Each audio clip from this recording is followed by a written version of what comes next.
Network Entertainment. One, two, three. Welcome everyone sa panibagong episode ng Machong Chismisan. Kasama niyo pa rin po, Makoy Pare, your showbiz bro, yung corporate slave at yung resident macho next door.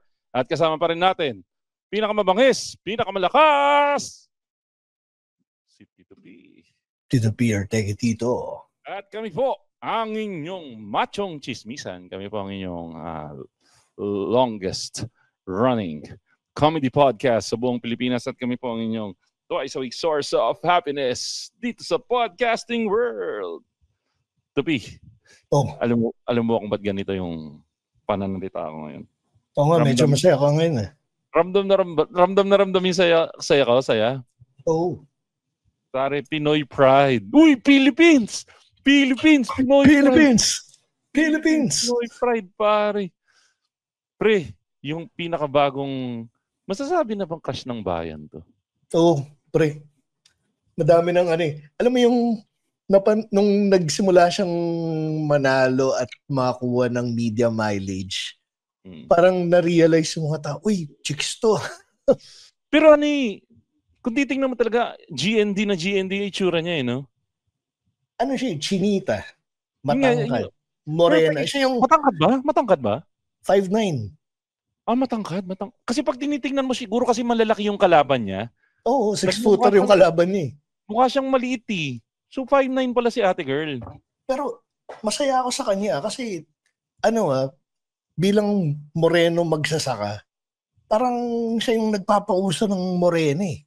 Teka, linawin muna natin. Wala pa tayong binibigay na konteksto kung sino yung pinag-uusapan natin. Oh. Ang pinag-uusapan kasi namin, guys, kanina, before yung oras ng recording na to, nanalo sa first ever laban ng Pilipinas sa US Open ba? Tama? Oh, US Open. US Open, sa tennis lang naman ng US Open, no? O meron pa bang US Open na iba? Oh, sa tennis. O yun, so US Open na ng terminal. Nanalo si Miss Alex Iyala. Oo. Na pamangkin, no? Pamangkin ba ni Noli ito? Oo, pamangkin ni Noli yan. Noli Iyala. Search mo. Noli de Castro. Hindi, pero walang steer. Pamangkin siya. Akala ko nga dati anak. Yun pala pamangkin lang. So, nanalo siya sa first ever laban ba? O first ever win? Siya yung sa US Open, siya yung unang Pilipinong nanalo. Pero may lumaban na before. Basta would you happen to know kung may lumaban na before na Filipina? Basta alam ko bago yung bago yung Grand Slam match, yun sa Open, ito yung first time na naka-barge in na siya dun sa sa early stages. Alam mo, may nalungkot lang ako na nasabi mo sa akin off-air na mas maganda kung na-catch on-air yung statement mo Magkano yung napanalunan niya dito sa isang panalo pa lang na to Guys, mind you, hindi ito championship match. First match pa lang niya yata to. Parang unang laban to, di ba? Ito yun. Tito P, sabihin mo sa aming lahat, magkano yung napanalunan niya sa unang laban na yun? Yung sa first round win niya, guaranteed na siya na 8.7 million pesos. Puta pare, 8.7? Isang laban? Maganda pala bigayan sa tennis. Oh, pero malaki rin naman kasi yung perang nilabas nila dito to begin with Hindi, kumbaga, right now, kasi kakatapos niya lang ng magandang panalo niya nung nakaraan, di ba? So parang kahit pa paano, nag-ROI na to, pre. Medyo. Pero kasi ang proseso kasi itong nangyayari kay Alex Iyala, yung ang nakakaasar din minsan sa comment section is, di ba yung mga nakaraan niya na nag-olats, natatalo siya. Pero kasi considering na yung kalibre ng mga kalaban niya, saka malaking bagay na for Philippine tennis na ang tennis is hindi siya ganong kilalang, hindi siya masyadong fina-follow na sports sa Pilipinas. I mean, tayo, pinapanood lang natin yung tennis na fans tayo. Well, yun sa tatay ko, panahon pa nila Andre Agassi, Pete Sampras days, na nanonood ka pero you're cheering for tennis personalities na hindi Pilipino. Pag inisip mo ngayon, pre, no? Ang tanda na pala ng Pete Sampras saka ng Andre Agassi. Oo, pre, nagpipickleball na si Andre Agassi. Ang ina, pre, parang kailan lang Andre Agassi yung pinaka parang chick boy nung panahon natin, no? Pag nakita mo ngayon, panot na. Hindi, pero nung si Pete Sampras, para siya Michael Bolton ng tennis, pre. Yung panot sa taas pero long hair sa ilalim. Yun yung Yun yung, saka, ang tagal na nga pala nung nag-retire sila. Kasi sila sila Nadal, sila Rafael Nadal na yung mga ngayon eh. Nagulat nga ako na, putang ina, nakita ko yung itsura nila, pakatanda na. Grabe. Speaking of Rafael Nadal, si Rafael Nadal nga pala ay ay retired na. Buti tinapos mo yung statement mo. Akala ko sasabihin mo patay na si Rafael Nadal eh. Medyo masakit yun pag sinabi mong dead na si Rafael Nadal. Di ba si Rafael Nadal yung shota ni yung magandang babae? Si Kornikova ba yun? Wait. Anna Kornikova? Oo. Si Anna Kornikova ba? Kamusta na? Maganda pa rin. Sana. Kasi... Sana. Hindi kasi... Kornikova now. Naging... Saka iba na ang title ni Anna Kornikova ngayon pag ginugel mo. Hindi na lalabas na tennis player. Model na. Kasi parang short-lived lang yung yung tennis career niya. Parang alam mo yung nag-blow up siya dahil Hindi, maganda yung showing niya for a time. Pero kasi mas sumikat siya dahil maganda siya regular looking mom na itsura niya ngayon. Mukha na siyang mom. Ngayon ko lang na-realize, ang dami magaganda sa tennis, pre. Oo, madami talaga magaganda. Martina dahil delikado yan. Hindi. Lang naman, sasabihin lang naman natin Martina Hingis, Maria Sharapova, Anna Kornikova. So isipin mo, si Alex Yala parang doon siya parang sa Pilipinas yun yung nare-represent niya. Saka feeling ko, kaya siya patok ngayon kasi considering na maraming, yun sa US Open, ang daming Pinoy, ang daming nag-cheer sa kanya nun. Parang nga siyang home court advantage Teka, tatanungin nga kita, magkano ulit yung napanalunan ni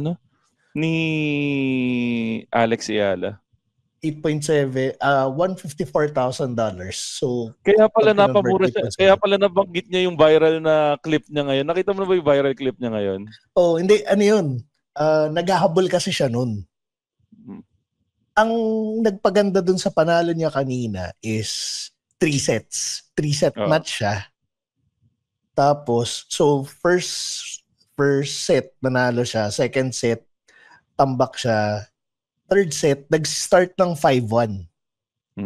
Tapos ginapang niya yung 5-1 para mag 6-6 yung score, tapos nag-tiebreaker sila. Tiebreaker for 10. Nagkakaroon kasi ng debate sa internet ngayon Kung ang sinabi niya ay putang ina. Hindi ba, kitang-kita. Buwan ng liga. Hindi, may naglilinis na ng pangalan niya Ang sinabi daw ay muntikan na. Hindi. Pero, kung naglalaro ka ng tennis, kung nakita mo kasi kung paano niya nakuha yung puntos, kahit ikaw mapapasabi ka ng putang ina. Pero pare, eto tinitingnan ko yung itsura ni Alex Yala, hindi sa itsura niya yung nagmumura ng ganong kalutong na Tagalog pero alam mo yung basta if you play sports, makaka-relate ka dun sa yung kung bakit. Okay. Yung moment kasi, yung moment na nangyari yun. Tapos yun nga, ang kagandahan nun, buti nga, nakuha yung clip na yun. Kasi, lalong alam mo yung, mas rumami yung proud Pinoy dahil dun sa moment na yun. Na, shit, hindi siya yung, kasi kung, ang tennis naman, para sa para sa mga nakikinig sa atin, sports ng alta to So ang impression mo pag naglalaro ka ng tennis is alta ka. Ngayon, para makita ka ng tennis player playing sa international stage, tapos dun sa pivotal moment na yon, makapag-pull off ka ng score na ganun, tapos yung alam mo yung mag-blurt out ka ng mura, napaka-epic na moment nun pa. Kung Pinoy ka, parang proud na. Alam mo yung mapapakanta ka ng lupang hinirang pag nakita mo yon. Totoo naman talaga. Saka pag napanood mo yung laban ni Alex Yala, parang teleserye eh. Kasi kahit anong set, si Alex pa rin yung bida doon sa tapos yun nga yung sabi mo sa last match, 'di ba? Hinabol pa, 'di ba? So talagang yun naman parang pelikulang Pinoy na nagpabugbog muna yung bida tapos nanalo sa dulo. Ang lupit. Pero sabi nga nila, yung start pa lang nung match, mukhang yung taga Denmark na kalaban niya, medyo na siya, medyo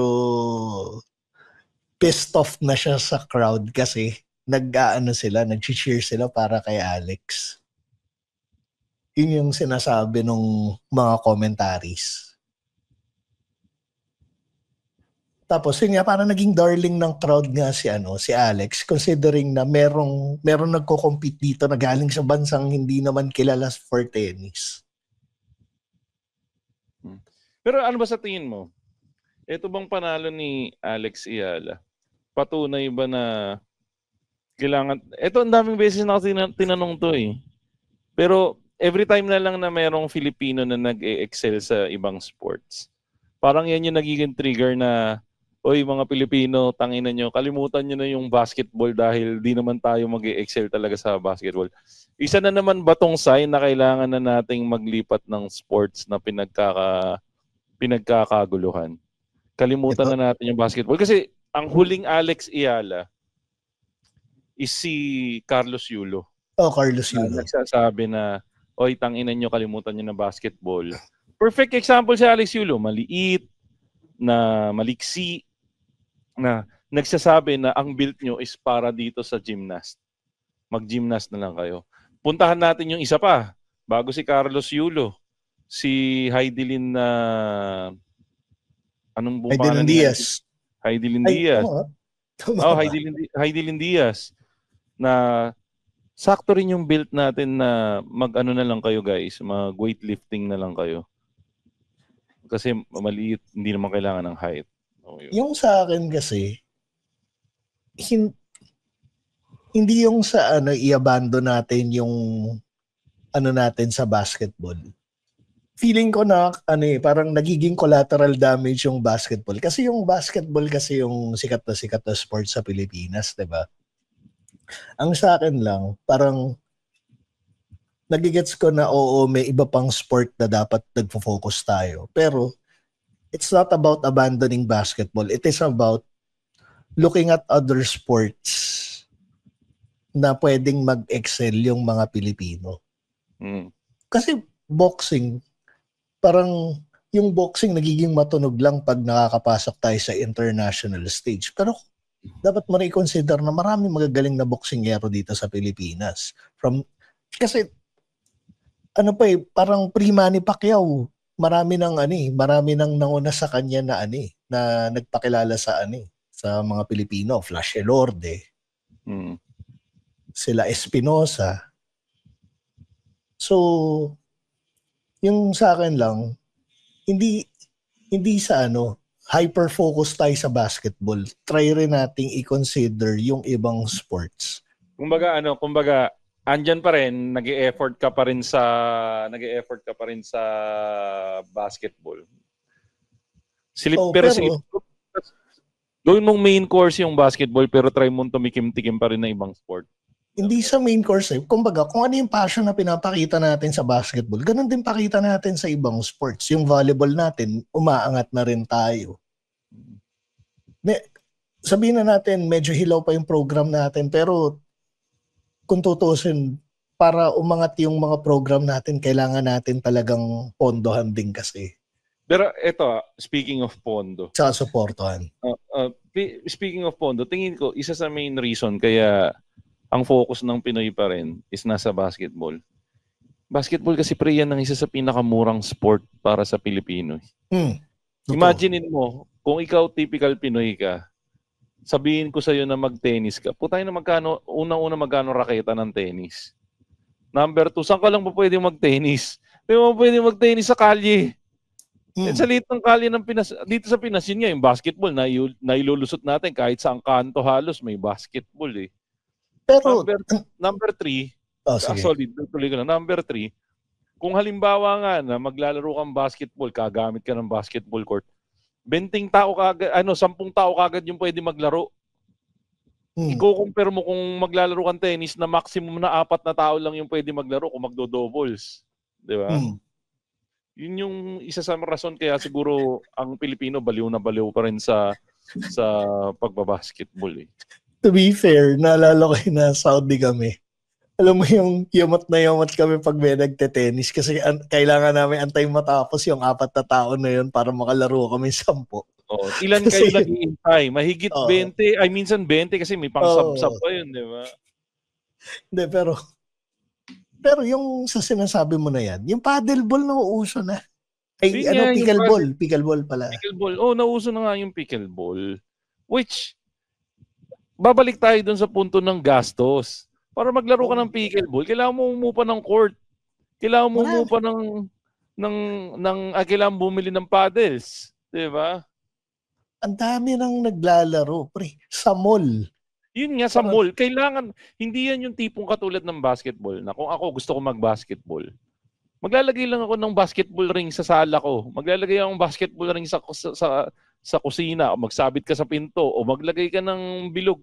Makakapag-basketball ka na sa garahe, kung may garahe kayo, sa kanto. Pero kung pickleball, uubligahin kang pumunta sa mall o kaya sa court para maglaro niyan. Yun yung punto na sinasabi ko. Pero kung kung nakakangat ka na sa buhay, hindi ka na naglalaro dyan sa Kasi, katulad kami, yung liga namin nung mga batang katulad ko, sa Dasma kami nagbabasketball. Siyempre, hindi na graduate na tayo nagbabasketball sa kalsada.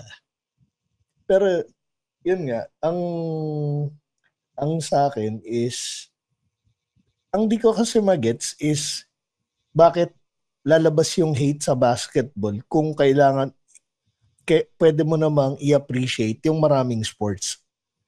Bakit? Sa ulam ba pag nagustuhan mo yung adobo, hate mo na yung sinigang? Hindi naman ganun dapat, di ba? Hindi, siguro ang pinupunto lang ng iba. Again, parehas tayo ng sinasabi na hindi kailangan abandonahin yung basketball. Nagiging battle cry lang talaga or nagiging wag nyo nang ipilit. Wag nyo nang ipilit yung basket. Pero para nga sa akin, pwede naman nating enjoy pa rin yung basketball. Lalo na nandyan lang siya sa gilid. Kasi, to be honest, ang hirap namang isiksik sa mga utak natin na kalimutan mo yung basketball. Knowing na all of our lives, yan yung nakakagustuhan nating sport. Di ba? Tsaka, ito pa pala yung sa tennis. You have to take into consideration na si Alex Yala ay produkto ng Rafael Nadal Academy. Nag-aral siya sa ibang bansa. Yun yung parang hindi, ewan ko kung alam ng ng common na Pilipino yon. Pero ito mga machong chismoso, mga sexing chismoso, kailangan din natin talagang tanggapin na masakit na katotohanan man, hindi naman talaga tayo basketball country. Feeling lang natin yun. Feeling lang natin na basketball country tayo. Pero hindi talaga tayo basketball country. Sige. Oo, alam natin. May Gilas. May PBA pa rin. Kahit na madaming hater ng PBA ngayon. Ano pa isa? MPBL. May pag barangay fiesta, laging may paliga. May mga tambay sa kanto na laging naka-Jordan kahit never pa silang naka-dunk. Birang-bira yun sa mga mano. Pero ang tanong, ilang beses na ba tayong nanalo sa FIBA World Cup? Exactly. Alam ko, narinig ko yung sagot nyo. Wala, never pa tayo nanalo. Wag Hindi, na natin. nanalo na tayo. Nanalo na ba? Oo, sa ano sige, kailan? Sandali i-ano ko dyan. Nung panahon na bago walang yung basketball. Pero the mere fact na hindi natin maalala from the top of our head, ibig sabihin ang tagal na siguro niyan. Dali Kailan yung basta alam ko sa Olympics nanalo tayo ng bronze eh. Hindi, sige. Siguro, wag na nating in general na buong Pilipinas, Tito P. Ang gawin na lang nating example, kung halimbawa tayo, magulang tayo, meron tayong anak na magtatagumpay sa isang sport, saan mo ipapasok na sport? Yun na lang siguro ang para individual, hindi na natin ipipilit na buong bayan makalimutan. Saan mo i-invest yung anak mo na pumasok na sport, Tito P, kung magkakaroon ka ng anak? Basketball, climbing, football. So, papasok mo pa rin sa basketball. Oo, love ko yun eh. Pero knowing for a fact na i-consider mo pa rin, Tito P, yung genes mo, Pero mga 6-footer, mga pinsan ko, ako lang yung naging 5-6-footer. Yun nga, ibig sabihin, so mas malamang ikaw, yung anak mo, malamang kapilaki mo. Hindi, malaki yung chance na yung anak ko maging 6-footer.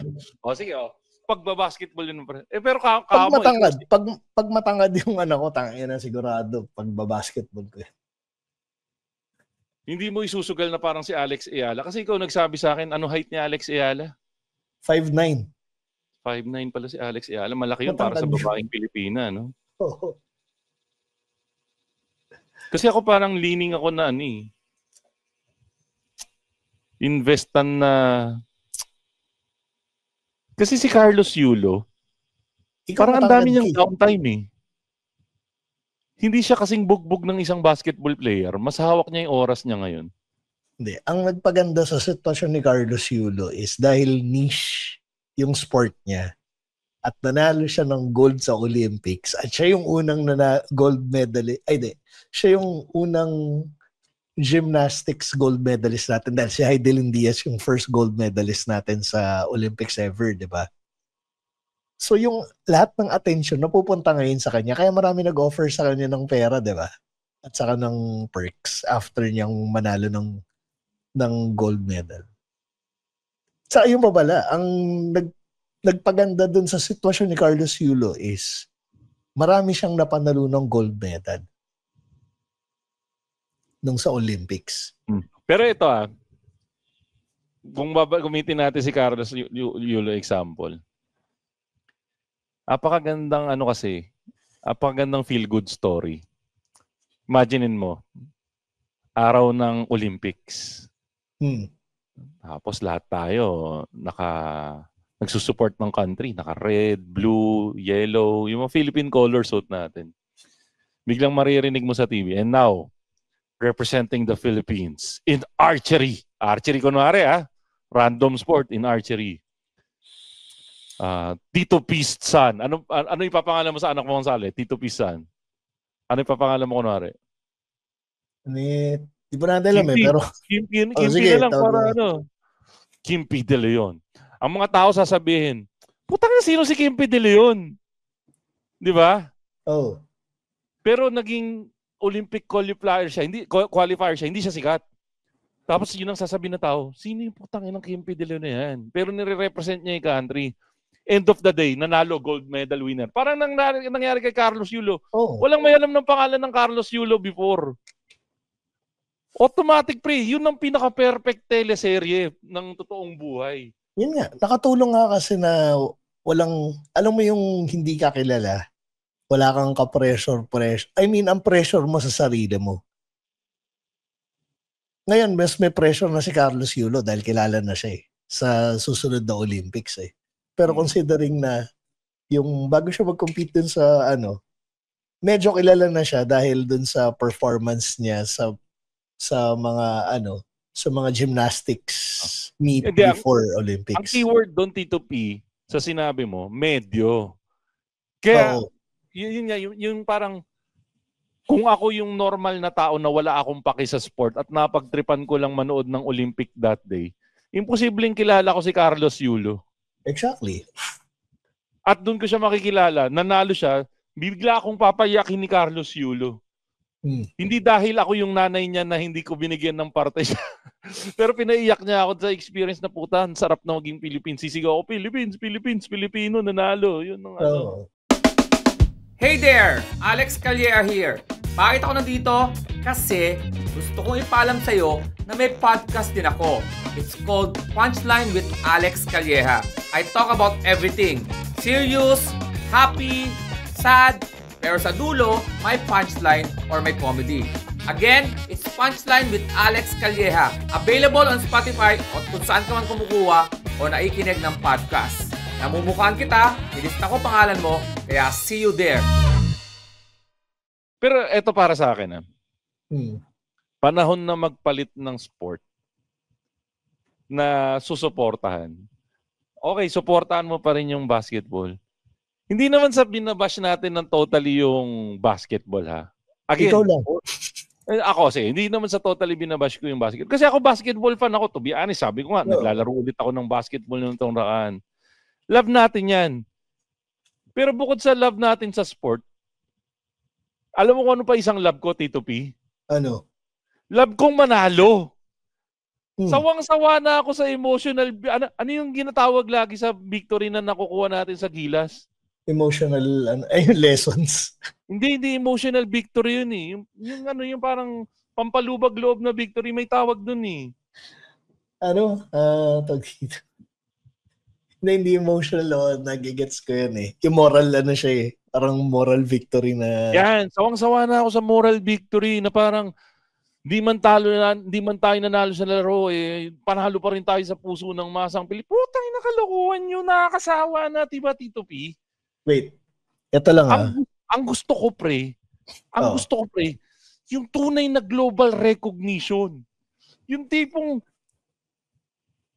ay, ang galing ng Pilipinas, pero hindi sila nalo. Ito yung pag nakita pa lang na, gusto ko yung tipong nakukuhang respeto ng Amerika, na pag sumali sila sa isang contest, ang paglalabanan na lang ng ibang mga kalaban nila, silver medal. Ganun ang gusto kong maramdaman ng mga tao pag nakita nilang kalaban nila Pilipinas. Pero ito balik tayo sa basketball. Alam mo ba kung bakit sikat na sikat yung basketball sa Pilipinas? Bakit? Kasi, una, di ba yung PBA kasi, ngayon hindi na kasing sikat ng PBA yung PBA nung dati. Tama. You have to take into consideration na PBA is the first commercial league sa Asia. In Asia. Ngayon, ang pinakapotok is yung CBL, which is sa China, kasunod ng B-League sa Japan. Kasi sila yung pinakamalalaking market. May Pilipinas ba sa CBL? Wala. Walang player ng Pilipino doon? Wala. Yung CBL, ang kinukuha talaga nilang mga import is is from the US. Saka, yung mga big time. Sa bagay, doon naglaro sila Dwight, di ba? Yung mga yung pagtapos na yung career mo sa NBA. Oo. Kasi pagdating sa locals naman kasi, oversupply na sila ng mga locals na nagbabasketball. At saka, ganun kaganda yung grassroots program ng China na dinedevelop nila lahat ng pwede nilang i-develop para sa basketball. Kaya nila tayo inangatan. Pero, kaya naging maganda maganda kasi yung history natin sa basketball. We have to take into consideration rin kasi yung past glory natin sa basketball. Ano nga ba to? So, start tayo sa FIBA World Cup. Nanalo na tayo ng bronze noong 1954. Pagdating sa FIBA Asia Cup, marami tayong gold medal. 1960, 1963, 1967, 1973, 1985. Silver medals, 1965, 1971, 2013, 2015. Bronze, noong 1969. Asian Games, marami rin tayong gold medal. 1951, 1954, 1958, 1962, at saka yung pinaka-recent noong 2022. Silver, isa noong 1990, bronze 1986 at saka 1998. So, kung titingnan mo, naging dominante rin tayo sa sport ng basketball. Unfortunately, nag-catch up na yung mga basketball program ng mga neighboring countries natin dito sa Asia. Tapos at the same time, yung mga Europeans, yung mga Australians, yung mga malalaki. Nag-evolve. Na-appreciate na nila yung basketball. Tapos nung na-realize nilang matangkad sila, athletic sila, at kaya nilang laruin yung basketball, yun yung naging problema natin. Pero nagpapasalamat rin ako sa mga kapwa nating Pilipino na nag-aasawa ng mga AFAM at ng ibang lahi. Diba, ang dami nating crossbreed from NBA players. Si Artes, di ba, meron? Si Artes, anak. Yung dalawang si Artes may anak na Pilipino.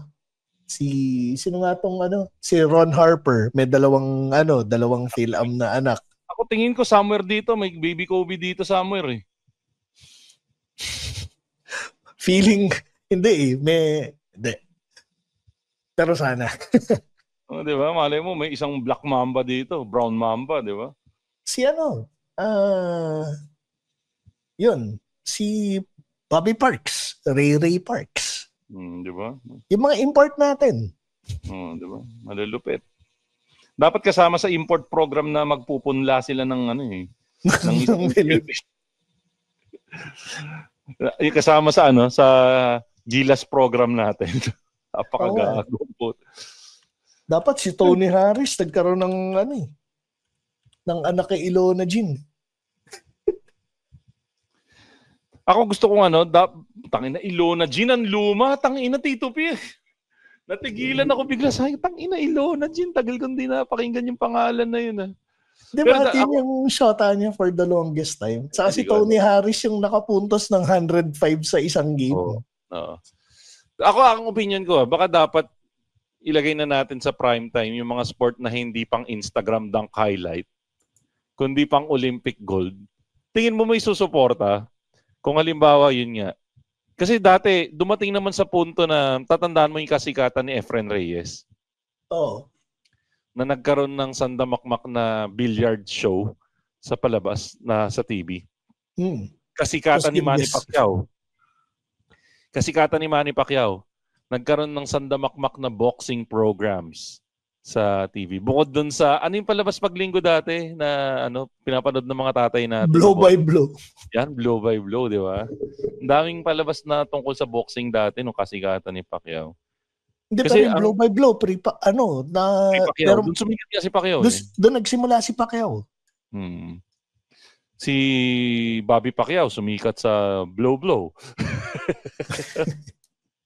It's just a blow. Diba? Pero kung tutusin, marami na tayong niche sports na Sa climbing nga, medyo umaangat na Although, yung facilities pa rin kasi natin, kung ikukumpara mo sa ibang bansa, medyo malayo pa tayo. Totoo naman. Ako tingin ko running, Barry. Putang na yun naman kasi ang problema. Paano mo gagawa ng TV show yung running?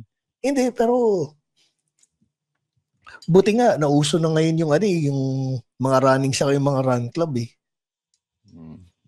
Ano nga yung grupo na member ka, Tito P? Nagre-brand na sila, Josh. Hindi, pero hindi na nga ako active, pero babalik ako dahil magmamarathon ako next year Pangarap ba? Ako tatakot. Tatry ko muna yung fun run. Natatakot akong gusto ko mag 10K na fun run, pero natatakot ako Baka pang treadmill lang yung takbo ko Kakatapos ko lang ng 28 kilometers pala yung lakad takbo namin kagabi, yung hayop. Tangina niya. Ayain mo nga ako pag magfa-fun run ka, 10K lang tayo para may kasama ako. Sige. Pero pag ganun ba, iiwan mo ko? Okay, ganun ba ang galawan doon? Parang Pacquiao Hindi, depende. Depende. Pwede naman kita sabayan sa pace mo Wala naman ako inahabol na pag may sasamahan ka, okay guys, kung meron kayong fun run na sasalian, invite nyo kami. Sponsor na lang yung Match and Chismisan para di na tayo magbayad ng Shout out Ran Rio. Di ba? Pero ito, balik ako. Ako tingin ko ang tunay na laban dito ng Pilipinas. Hindi lang sa court. Nasa track, sa ano ba yung pool, swimming pool, sa mat, billiards, sa bar, sa beam, sa ring, open field, kung ano man yan. Kaya next time na may anak kang mahilig magtakbo, nakita mo yung anak mo, kunwari ikaw, father ka ngayon, nakita mo yung anak mo mahilig tumakbo, mahilig mag-jump rope o kaya may hawak na raketa. Huwag mo sabing sayang hindi ka matangkad. 'Di ba? Yan kasi yung laging sinasabi. Ang sabihin mo, anak, baka ikaw na yung next gold medalist ng bansa. Yeah. Iba ka. Hindi ka pang basketball. Ikaw ang MVP ng bagong henerasyon. Putang ina, yan ang father of the year, di ba? Ito lang kasi yung parang feeling ko maling nangyayari sa sa Philippines. Well, to be fair, yung basketball kasi yung may pera talaga na sport nung lumalaki tayo. Pero ngayon kasi nadidiscover ng mga tao na kahit anong sport, basta mag-excel ka at magbigay ka ng glory sa Pilipinas, magiging profitable siya. So sa akin, ako, if ever magkaroon man ako ng anak na lalaki at ipasa ko siya sa basketball, ipapatry ko sa kanya dahil gusto ko yung basketball. Pero hindi ko siya ipupush na ito yung sport na gawin mo. Kasi ang nangyayari, yung iba kasi, lalo na yung paggaling sila sa matangkad na pamilya, alam mo yung bata pa lang, talagang pinipuwersa nila, pino-force feed na nila yung basketball dun sa bata. Although, ang tendency mo rin kasi kung athlete ka, ex-athlete ka, or meron kang sport, yun talaga yung ifo-force feed mo sa anak mo. Kasi, ang gusto kong balikan, Tito P, nakikits ko yung iba kaya na parang ipinaglalaban pa rin yung basketball. Kasi, napaka-gracious kasi ng sport eh. Kumbaga, kung gusto mo ng instant gratification, basketball is the place to go eh. Maka-shoot ka lang, maka-crossover ka ng malupit, nagwawala na yung mga tao, kuha mo kagad yung adoration ng fans. Pero, ang problema kasi sa mga hindi kilalang sports, doon tayo nananalo, yun yung lamang ng mga hindi kilalang sports, doon tayo nananalo eh. Balikan natin yung mga sample natin ha. Weightlifting, putang ina, boom, andyan, gold. Heidelin Diaz. Gymnastics, tangina, literal na double gold medalist eh. Tama, di ba? Dalawa yung gold ni Carlos Yulo. Oh. Tennis, Alex Iyala.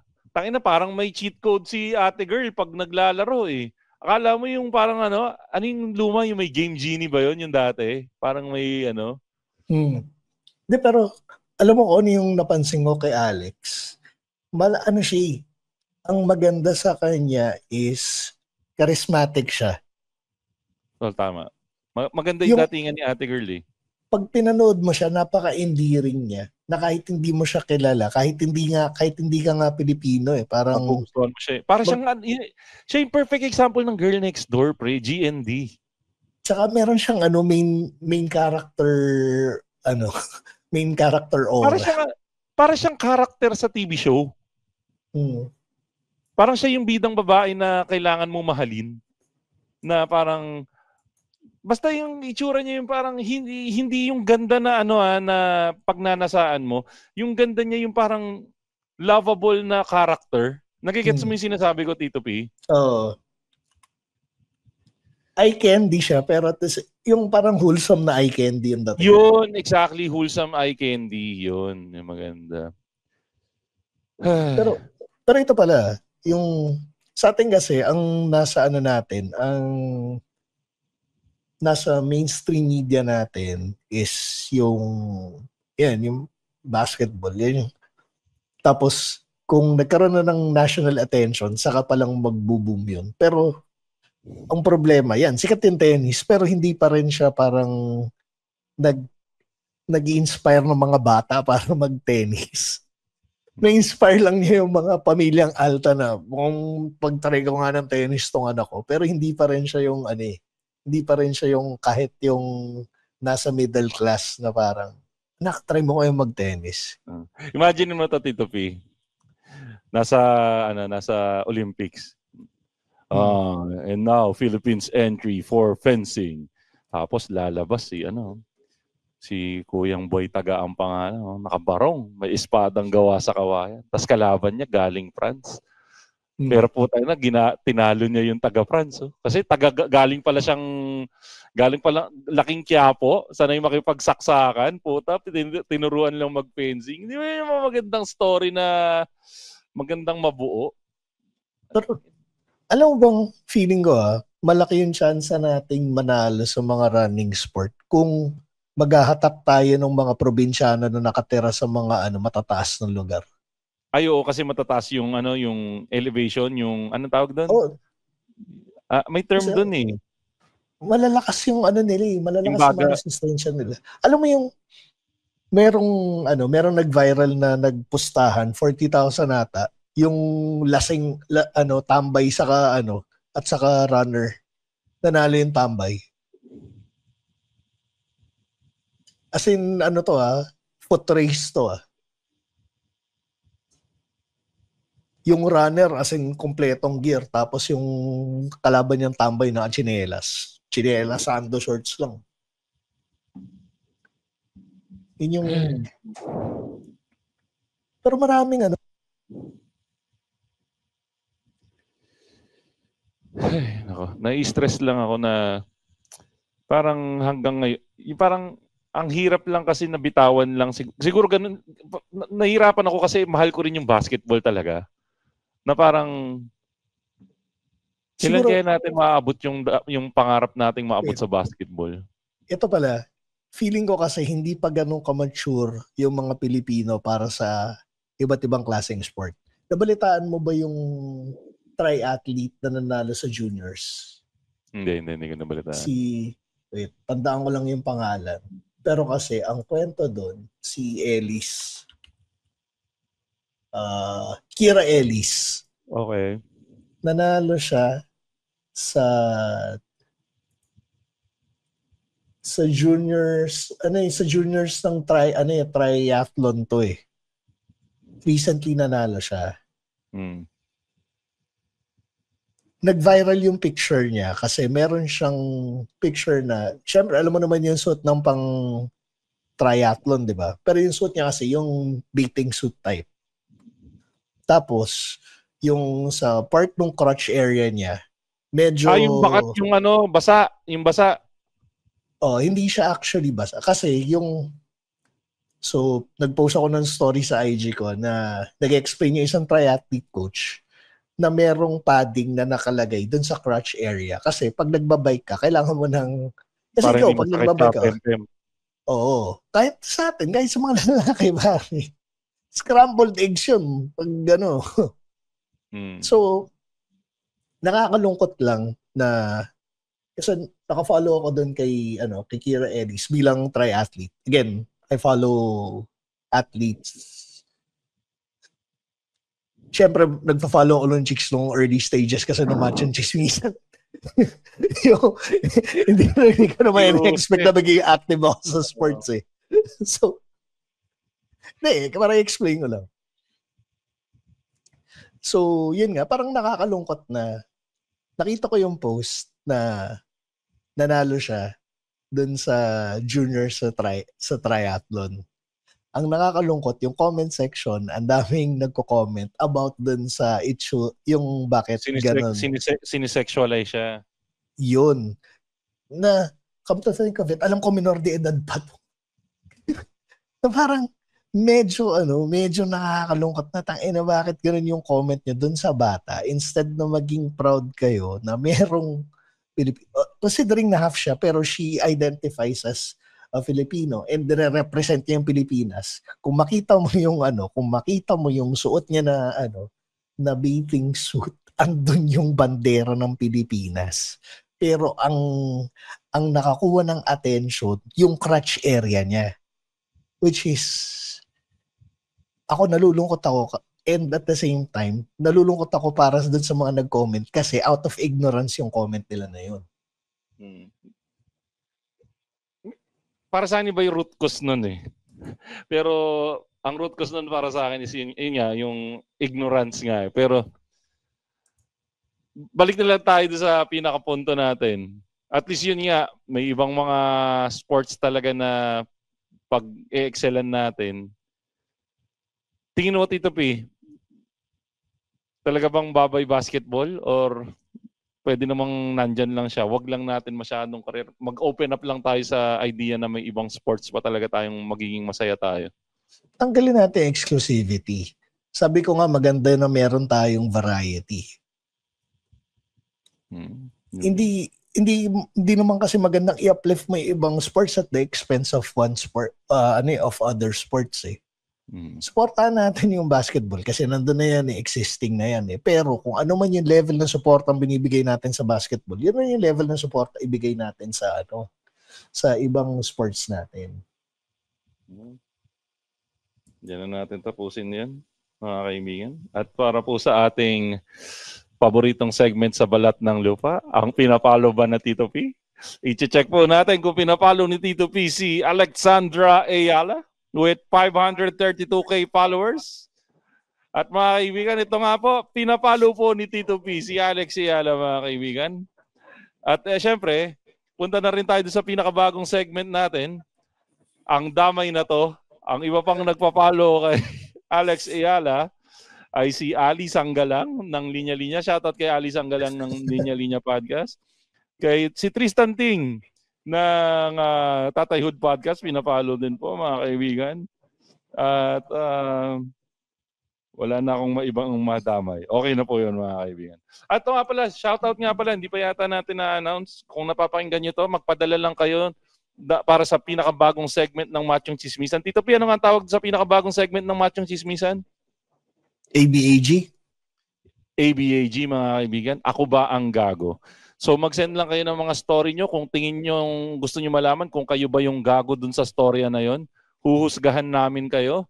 Ikwento nyo ang inyong storya sa machongchismisan@gmail.com o kaya mag-message lang kayo sa Facebook page ng Machong Chismisan at babasahin namin ang inyong storya dito. Sana maging as open as possible kayo dun sa nangyari at sasabihin namin kung kayo ba ang gago dun sa storya na yon or sila yung gago.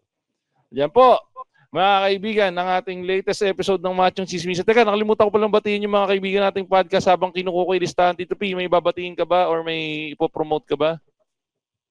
Follow nyo lang ako sa IG account ko na Tito__P. Yan.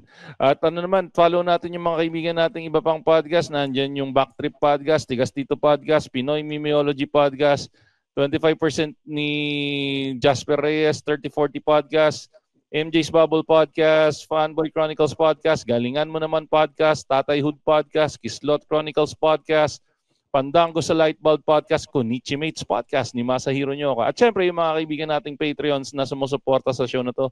Andyan si Dar Almeda, si Wilbert na asawa ni Beng, Darwin Busuego, si Jimbo, si Jason Bonsa, si Jun Magpuyo, si Aiser Patalin. Yan. At syempre ang patron ng mga Patreon, walang iba kundi si Len Mackenzie. At syempre, ang katamay natin sa ating pagbabagong buhay, si Kitorific PH. Check nyo lang yung kanilang Instagram page, Kitorific PH, saka sa Facebook. Or kung nasa Metro Manila kayo, try to check out their, try check din yung Grab application nyo. Baka sa hagip kayo, pwede kayo magpa-deliver sa kanila. And mga kaibigan, ang ating latest episode ng Machong Chismisan, kasama pa rin natin pinakamabangis, pinakamalakas, si Tito P na lagi nagsasabing. Bago ko sabihin yung sasabihin ko, i-ano ko lang, another fact check pa lang kay Kira Ellis. So naka-gold siya sa women's division ng European Triathlon Juniors Cup and 19 years old siya.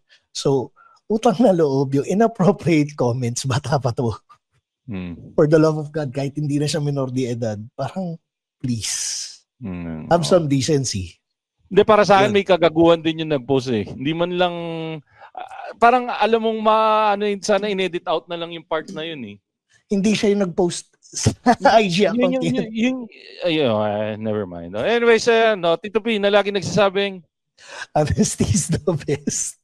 At ako naman po si Makoy Pare, your showbiz bro na lagi nagsasabi, lagi niyong tatandaan, ang tunay na macho, chismoso. Have a great day, everyone. Bleep!